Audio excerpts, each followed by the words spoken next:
those who don't know me, I'm Sue Denison. Thank you for coming tonight.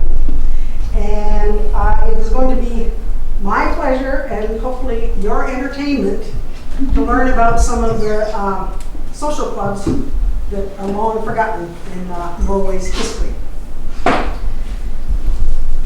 The idea for this program started because we get a lot of requests for research where it's required that we hunt through old newspapers looking for something specific.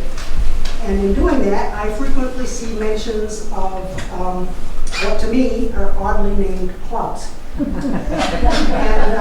what really got this going was the Swastika Club, which I will get back to. It's not what you think. And I might be using the word social club a little bit loosely.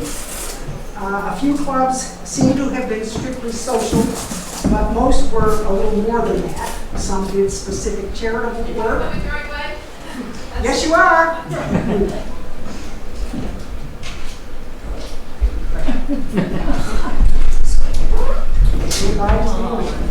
You up? Oh, Dad better be. I know, Dad should probably take that because he can hear better. You better take that one so you can hear better.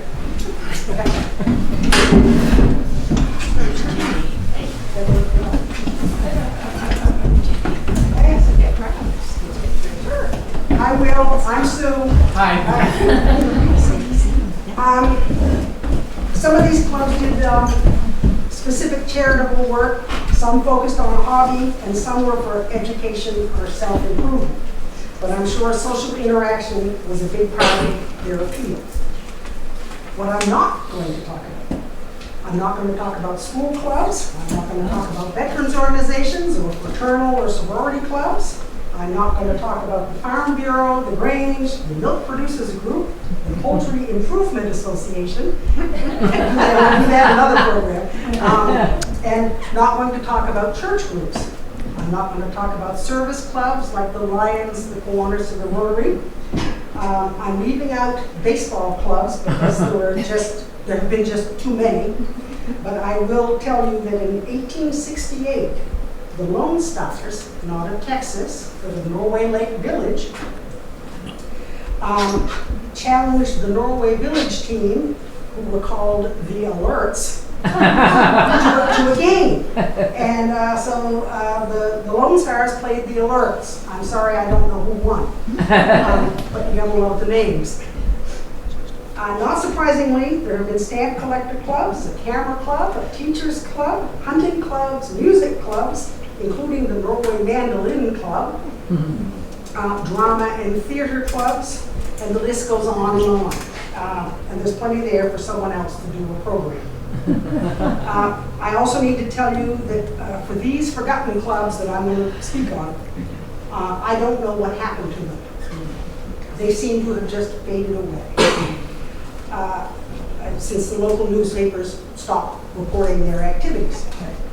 I never found a single report that a club was disbanding. They just stopped being in the paper. And even though this program is about clubs of the past, I briefly have to touch on some that are still around, out of respect for their really long histories. All have been subject to their own program here over the years, but it might be time to do some of them again.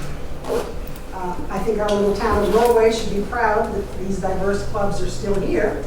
And I'll start with the Weary Club, probably the most famous Norway club. It was founded in 1923. Happy birthday. And it was founded as a gathering place for local businessmen to sit around and chew the fat. Members still do one Saturday a month. And who's a member of the Weary Club? Then there's the Haywood Club. It was started. I know there's members of the Haywood Club. It was started in 1903 by the ladies of Crockett Ridge to promote sociability, fellowship, and provide a helping hand in the neighborhood. A year later, they voted to include the ladies of Millettville. I think it was an important institution, especially in the early days when you consider how isolating it must have been to have lived out there in Millettville. The club became the center of social activity for the area for many years. It still is. It was named for John Haywood, an English poet and playwright who died in 1580. Haywood was noted for his proverbs and his epigrams, including "When the sun shineth, make hay," and "The more the merrier," plus many others that you've heard of. Maybe those reflect the values of the club founders. So besides the lady in the back, any other members of the Haywood Club here? All right. Yeah. The Twin Town Nature Club. Happy birthday to them also, because they were founded in 1923 with 14 members who shared a common interest in studying the natural world. They acquired Ordway Grove in 1931 and have tended to it ever since. In its heyday, there were more than 100 members. As far as I know, it still exists. Does anyone know? Any members here? As far as I know, they still exist. And finally, I have to mention the Browning Reading Club and the Barton Reading Club, who have to share the Longevity Award tonight because both were organized in 1892. Wow. And they're still going. That's pretty amazing. Yeah. All right, any Brownings or Bartons here? Which one? Browning, okay. Okay, my research. I've done much of my research in old newspapers, supplemented by information here at the museum. And I tried to limit this to just Norway, but sometimes it's difficult to know if it's a Norway or South Paris group. Obviously, the more modern they are, the more likely they are to have members from everywhere. So whether it's Norway, it really doesn't matter. I chose many of these groups because the name didn't make it obvious what it was, and I was curious. I know what you get to listen to will seem kind of random, and it is. I had dozens to choose from, and so I'm mostly speaking about clubs I could actually learn something about, with a few oddballs thrown in.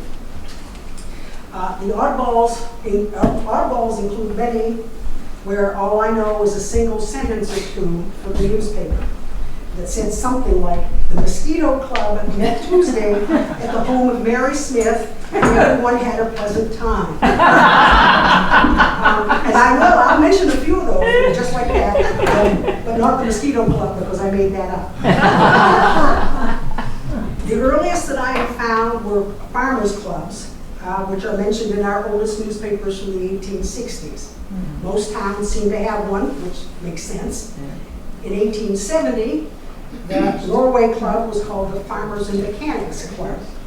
And in December of that year, the topic of their meeting was, what is the best method for renovating old orchards? And there was a big discussion about what kind of manure and how to plow and things like that. Every town seems to have had a reform club. They were temperance groups, but that's no fun, so I skipped them. And there were many political clubs in the area. For example, the Blaine Club supported James G. Blaine in the 1870s.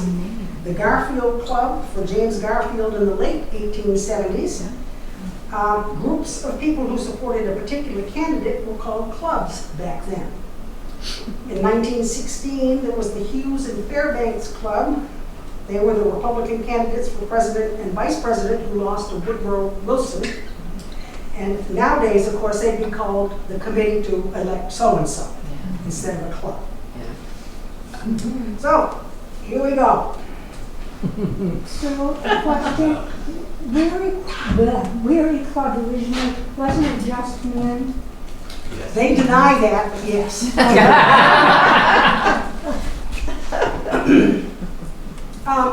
The Wildcat, Hornpout, and Bruinite clubs are a bit of a puzzle. The groups seem to be connected with some members belonging to two or all three. The Wildcat Club seems to have gotten most of the press because the hornpouts, which by the way is a particular kind of catfish, if you don't know what a hornpout is, because the hornpouts and the Bruinites are only mentioned when the wildcats are spoken of. I think they must have had an interest in hunting and fishing, but in the dozens of articles I found, it appears as if they like to party too. The club seems to have been active in the first decade of the 1900s, and many prominent people were members. They had a clubhouse described as being in one of the picturesque spots in the outskirts of town. At other times, their home is referred to as the Barker Farm, and I read something somewhere that made me think it was out toward Waterford, but I don't know where it was. There was a long 1906 newspaper article that talks about the Wildcat men holding ladies' night for their last meeting of the year when the men did all the cooking. The article is dripping with humorous sarcasm, speaking of the of the chief cook being, quote, attractively costumed in the snowy raiment appropriate to his office, being assisted by his gallant aides, and serving coffee made by an ancestral recipe handed down from past generations. That was in the newspaper. And then it goes on for 8 or more column inches, describing how the chief cook made better hot rolls than the ladies could make. Ultimately, the ladies had to admit this was true. In another article, in 1909, the Wildcat, Hornpout, and Bruinite clubs had a supper to celebrate Halloween. A huge corn husking, described as bushels and bushels of corn, took place, and then everyone had dinner. This lengthy newspaper report says the place cards at the tables were made by Vivian Akers, and were wildcats for members of that club, bears' heads for the Bruinites, and the largest of hornpout for the devotees of the rod. After the Halloween supper, bushels and bushels of red kidney beans were brought out and, quote, carefully picked over by the guests. In this contest, there was no favor shown, and it was decided that all the clubs did equally well in this bean stunt. Doesn't that sound like fun? Another 1909 article reports that the Wildcats made a hunting trip to Gilead, but returned with nary a deer. So maybe hunting was just a ruse and they just really wanted to party. Okay, here's 3 about which I know very little, but I welcome speculation. The Carefree Club, note the spelling. There were just a couple of mentions in 1916. In January, they met and spent the evening sewing and listening to music on the Graphanola, which was a brand of phonograph. And in May 1916, they met at the home of Ruth Carroll on Cottage Street. That's all I know. There was also a Carefree Club with the same spelling in Lewiston, Auburn in the 19-teens or the 1920s. And in the 1920s, the Lewiston Auburn Club was said to be made up of ex-telephone operators. I don't know if ours was or not. The New Idea Society, sometimes called the New Idea Club. Other small towns had one, and the Norway group seems to have existed from 1909 to 1914, based on the newspapers. The only detail of activities I found was that a quilt was tucked during the afternoon. I don't even know what that means. But at a meeting, they tucked the quilt in a meeting in October 1909. If this was a church group, I couldn't figure it out.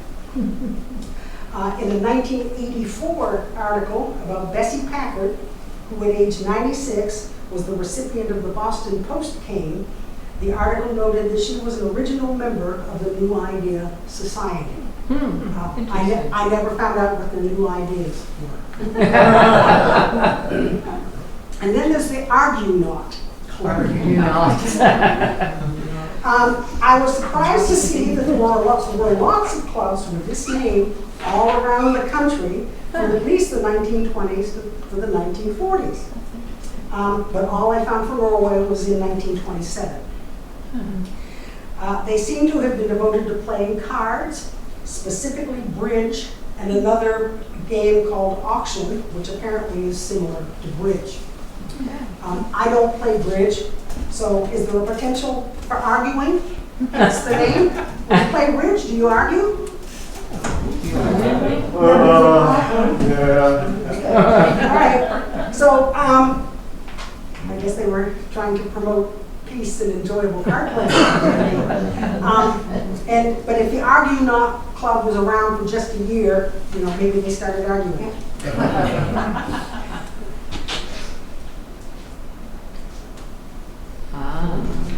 The Swastika Club. This is interesting. People get alarmed when they hear about this one, but the original meaning of the word and the symbol changed dramatically.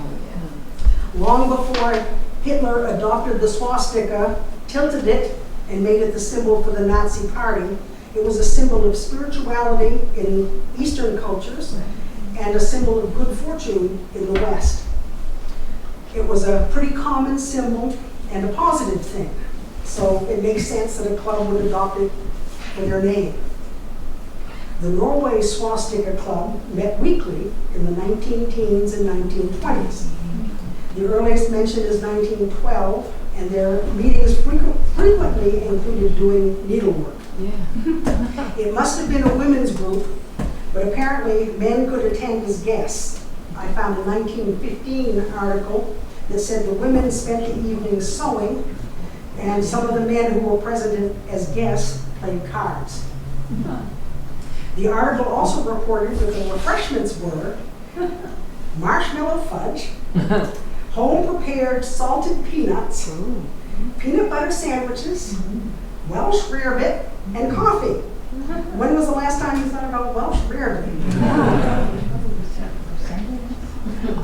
I don't know if our Swastika Club was part of a national group, but small town clubs were mentioned in many newspapers across the country, and I know that there was one in Auburn.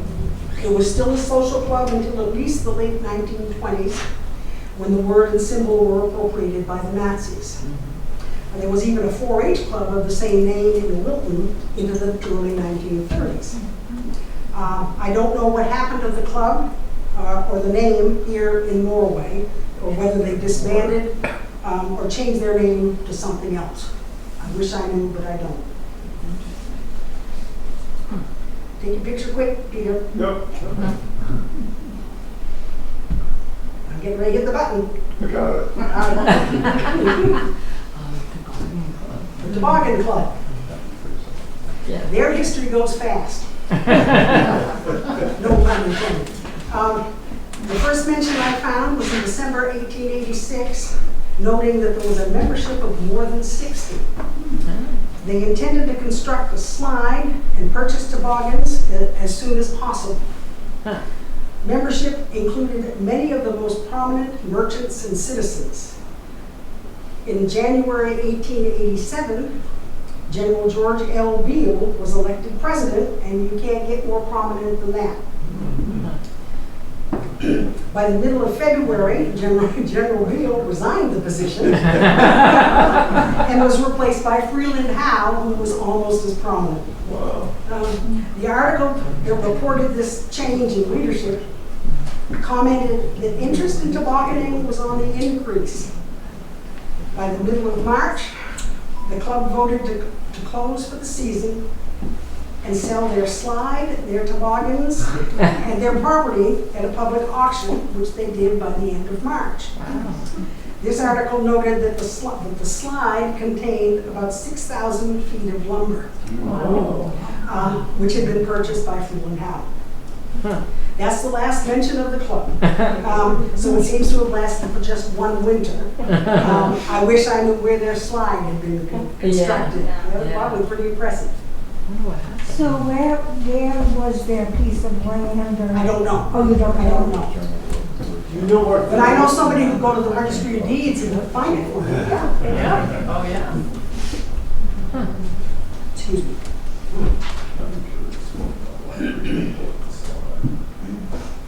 I said I wasn't going to cover service clubs like the Lions and Rotary, but I changed my mind because this one, the Exchange Club, seems to have lasted just 2 years.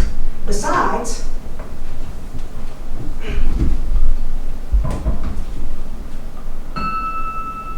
we have this bell and gavel that belonged to the Exchange Club in our collection.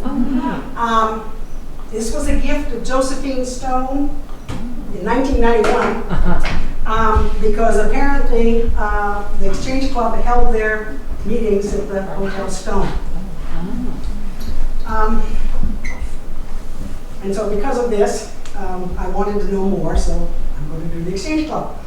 The club started in 1949 and was described as the Twin Towns' youngest service club. The Exchange Club put together this trade show over at the Armory, which they called the Better Homes Exposition, with the proceeds going to a charity to be determined. They had another trade show in 1950, and the officers elected in 1950 were Max Cohen of the B.E. Cole Shoe Company, Joe Margolin, a local attorney, Lou Daniels, the photographer, and Frank Bjorkland, another local attorney. Another of the Exchange Club's public activities was their, quote, Book of Golden Deeds, which was a ceremony where they honored a particularly worthy citizen.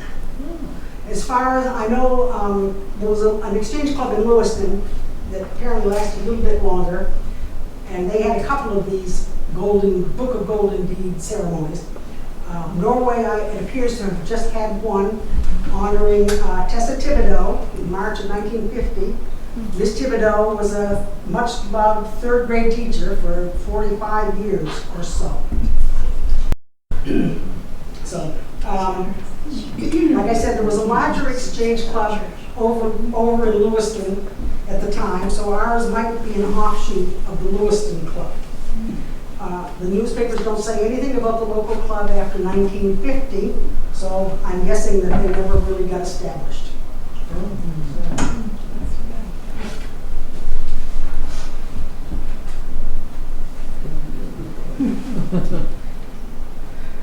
Before the 1890s, bicycles were the so-called penny farthings, the one with a huge front wheel. They required a certain athleticism and either bravery or stupidity to ride. The invention of the so-called safety bicycle, similar to the bike we know now, meant that anyone could ride, and even women in their long dresses. And cycling became hugely popular, and I mean hugely popular. I recall seeing an 1890s newspaper article a few years ago saying that some expert made the discovery that riding a bicycle was destructive to women's morals, and they, the expert, started a campaign to prevent women from riding bicycles. We can see how far that went. Anyway, the Norway Wheel Club was all over the papers in the 1890s. Many towns had clubs who would compete with each other in races, and Norway was very successful. In 1893, the Norway Club hosted an event here, and the paper noted that, quote, the town was filled by wheelmen, and everything gave way for a time to the pleasure of the visitors. They enjoyed the town in an orderly and gentlemanly way, no disturbance, no undue hilarity, and it was a good time in a good way, end quote. At various times, the Norway Wheel Club had headquarters over the E.E. Millet store, which is now the new location of Catherine's Bakery. They had space over Freeland Howe's insurance agency, and they had space in the Grange block, which is the old Advertiser Democrat building across the street. In August of 1895, a meet was held here. It was based at the old fairgrounds, where the high school is now, with a lot of different events. I'm showing the results of that meet mostly so you can see what the prizes were for different races. 100 cigars, 5 pounds of chocolate, a valise, a bottle of Crockett's Yellow Dock Bitters, whatever that is. But yellow dock is an herb that apparently aids digestion, so they want you to think. You'll see that L.P. Sweat's name is mentioned a couple times. I've got it underlined in red here.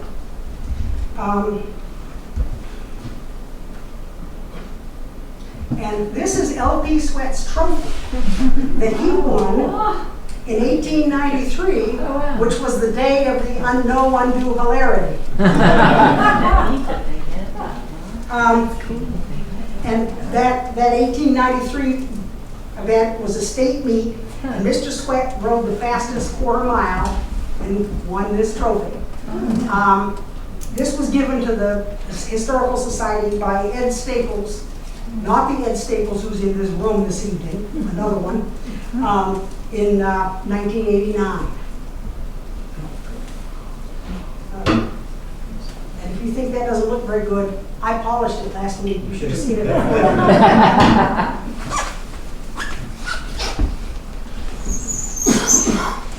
Mr. Sweat, L.P. Sweat, apparently was a very successful bicycle racer. Because he got in the paper a lot for winning races.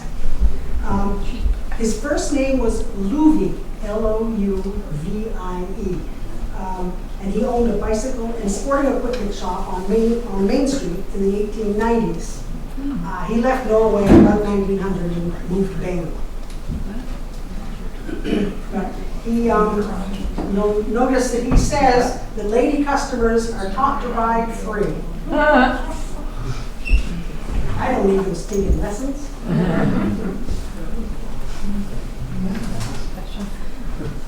And this terrific photo is a last-minute addition courtesy of the Paris Cape Historical Society. This is a photo of the South Paris Wheel Club over Market Square. And there's even a couple of penny farthing bicycles laying on the ground right there. So some people are still riding those horrible things after the safety bicycle was invented, which is what most of the guys have got. There's a poster in the window of the building there. This most likely was the South Paris Bicycle Club's clubhouse, headquarters. Do we know for sure, Allison? Anyway, the poster in the window is advertising a competition to be held on July 4th, 1892, also at the fairgrounds. I can tell you that the newspaper reported the results of 7 races on that July 4th day, and L.P. Sweat won 3 of them. But since this is a Paris photograph, I'm happy to tell you that the South Paris team swept the first 3 places in the boys under 17 half-mile race. And the South Paris team came in second to the Lewis and Harvard Club in a 2-mile team race. Norway isn't mentioned in the team races, so maybe Mr. Sweat was the only good cyclist. The Norway Wheel Club is another of those clubs that abruptly stopped being in the newspaper. So I don't know what happened to it, but maybe it faded away when the bicycle fad petered out after, I don't know, the first decade of the 1900s.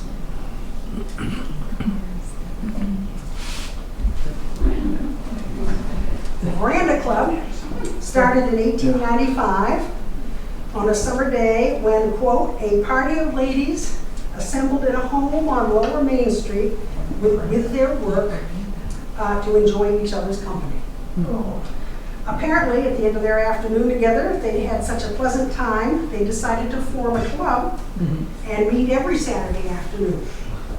They elected a president and chose the name Veranda Club. I would have to think it's because they were sitting on the veranda.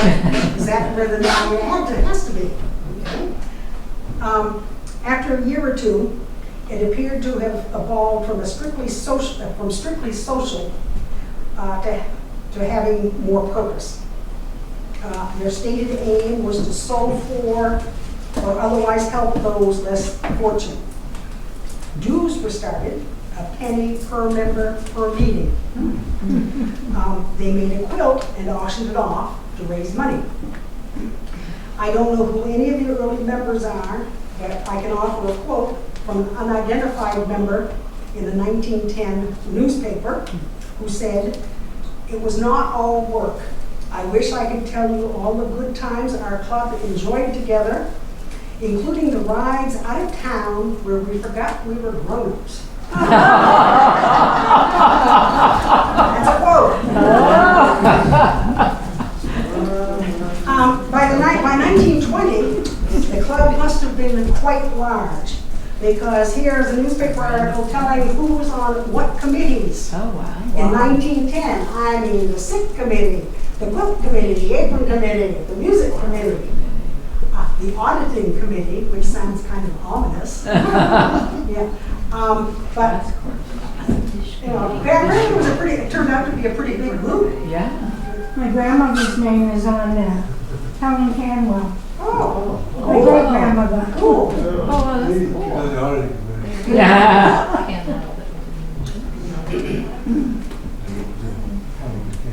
The Veranda Club sponsored the Calico Ball, held annually for a number of years at the Opera House. Calico balls were held in other towns. I don't know if they did this here, but in other towns, when people came to attend the Calico Ball, they brought a little piece of fabric and turned it in when they went to the dance. I don't know if somebody then took all of those pieces of fabric and made a calico quilt, hence the name. Yeah. I don't know. But anyway, the last calico ball held here was mentioned in 1916. And of course, this is a dance card from one of the calico balls. Does everybody know what a dance card is? Okay, then I won't bother explaining it. We have a number of dance cards from all kinds of functions, both in the current Opera House, in the old Opera House, at the Grange Hall. Every dance had a dance card. And they are, and many of them are little miniature works of art. They're amazing. We do have some where obviously the lady was quite popular because she was dancing with somebody every dance.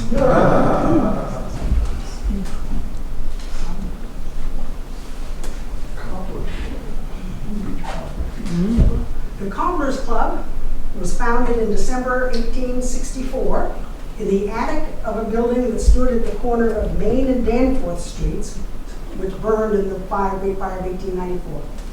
And Clarence Smith, who was the son of Lavinia Barton Smith, for whom the Barton Reading Club is named, just to throw that in there. Clarence Smith was one of 4 founding members of the Cobblers Club, and he served as the president for 59 years. Wow. Until he passed away in 1923. Wow. Over the course of time, their club room was rented in different buildings, all in the Danforth Street neighborhood. After Mr. Smith's passing, the 4 surviving members of the Cobblers Club voted to sell the property and disband the club after 60 years of existence. Wow. The Cobblers Club was a social club and a place for chit-chat and fun for several young men in town. According to a 1906 newspaper feature that included an interview with Clarence Smith, the club got its name because the boys had a couple of pair of boxing gloves, and when they made such a commotion that the people in the store downstairs asked what was happening, they were told that men were cobbling shoes upstairs. It must have made an awful lot of noise. Yeah. Members of the Cobblers Club had sporting interests and started Camp Cinnamon in 1876 as a hunting camp up in northwest Norway. They also started the Bass Island Club in 1880 for fishing in Norway Lake.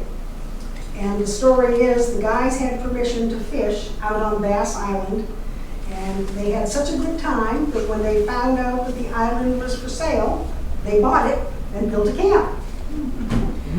Of course, both Camp Cinnamon and the Bass Island Club have been subject to programs here in the past. And both locations still exist, but are privately owned.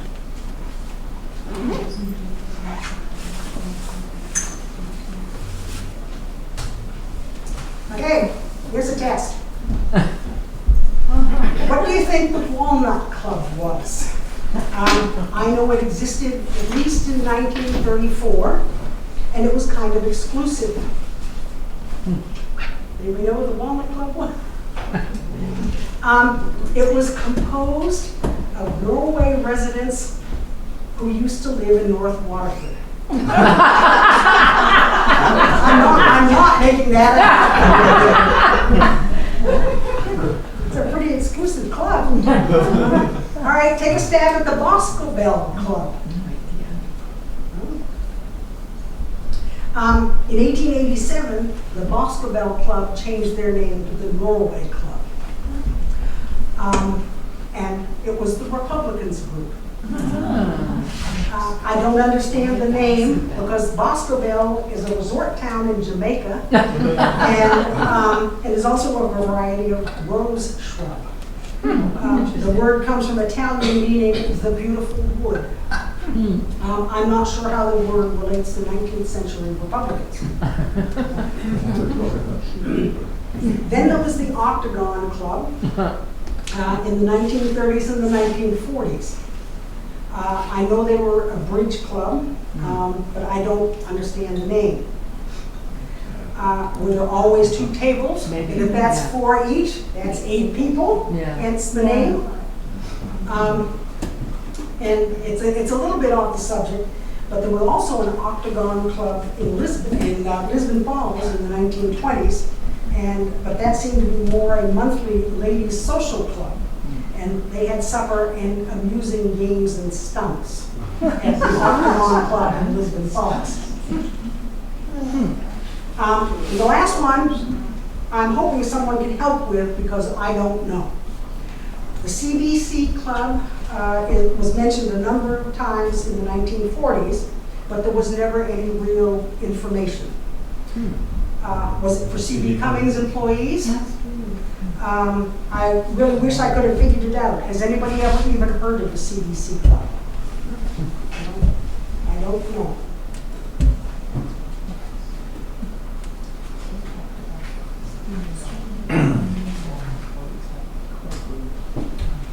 Okay, lastly, some clubs that were mentioned just once in the paper.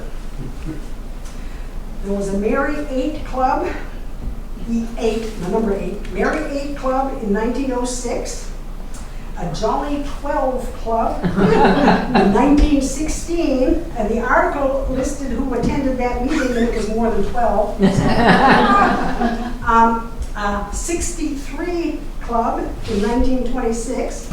The article states it was one of the new clubs in Norway Village and hadn't found a suitable name yet, but they were having jolly evenings. Isn't 63 the card game? Yeah, 63 is a card game. What's that? 63 is a card game. Very Oh, is it? Ah, thank you. Okay, all right. They didn't mention card, but thank you. Okay. Well, they were having jolly evenings. Okay, that was 63. A Norway Amusement Club in 1905. All I know is they rented a boathouse on the Lake Road, and they had the usual 4 officers and a doorkeeper. What were they doing?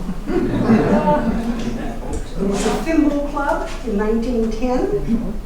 The Norway-Paris Radio Club was started in 1921, and it was reported they were making plans to have a radio dance where the music would be transmitted to the dance hall. Who needs a live orchestra?